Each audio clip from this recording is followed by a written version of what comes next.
నమస్కారం. ఇప్పుడున్న తాజా వార్త. ఇది రాష్ట్రమంతా కూడా భారీ షాకింగ్ న్యూస్ అనే చెప్పొచ్చు అనమాట. ఏపీ రాష్ట్ర మంత్రి నారా లోకేష్ తక్షణమే తన పదవికి రాజీనామా చేసి వెళ్లిపోవాలనే డిమాండ్ ప్రస్తుతం రాష్ట్రంలో ఎక్కువగా వినిపిస్తుంది. దీనికి సంబంధించినటువంటి వీడియో కంప్లీట్ గా తెలుసుకోవాలి అనుకున్నట్లయితే వీడియో స్కిప్ చేయకుండా చివరకు చూసి నచ్చితే లైక్ చేసి మన ఛానల్ ని సబ్స్క్రైబ్ చేసుకుని సపోర్ట్ చేస్తుండండి. లోకేష్ రాజీనామా చేయాలని డిమాండ్ ప్రస్తుతం రాష్ట్రంలో వినిపిస్తుంది. డిఎస్సీ అక్రమాలపైన సిబిఐ విచారణ జరపాలని మాజీ మంత్రి ఆర్కే రోజా డిమాండ్ చేశారు. మంత్రి నారా లోకేష్ రాజీనామా చేయాలని అన్నారు.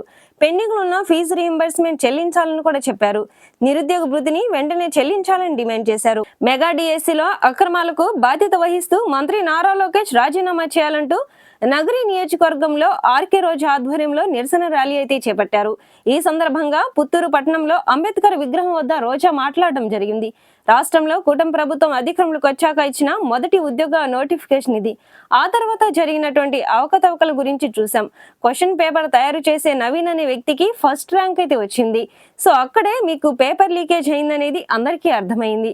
పేపర్ లీకేజ్ కాకపోతే ఫస్ట్ ర్యాంక్ వచ్చిన నవీన్ కి ఎందుకు ఉద్యోగం ఇవ్వలేదు, రెండో ర్యాంక్ నుంచి ఎందుకు ఇచ్చారు అనేది వాళ్ళు చెప్పాలి. ఇక చూసుకుంటే రెండోది స్పోర్ట్స్ కోటాలో ఉద్యోగాలు ఇవ్వడం. ఎప్పుడు కూడా స్పోర్ట్స్ కోటాలో ఎగ్జామ్ పెట్టి ఆ ఎగ్జామ్ ద్వారా సర్టిఫికేట్లు వెరిఫై చేసి ఉద్యోగాలు తీస్తారు. కానీ వీళ్ళు డిఎస్సి నోటిఫికేషన్ ఇచ్చాక దొంగ జీవోలు తీసుకొచ్చారు.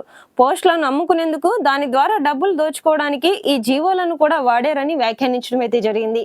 ఇలాంటి అవకతవకల దృష్ట్యా మరి రాష్ట్ర మంత్రి అయినటువంటి నారా లోకేష్ ప్రస్తుతం రాజీనామా చేసి వెళ్లిపోవాలని డిమాండ్ అయితే చేస్తున్నారు. సో వేచి చూడాల్సిందే దీనిపైన ఎలాంటి స్పందన ప్రభుత్వం నుంచి వస్తుంది అనేది.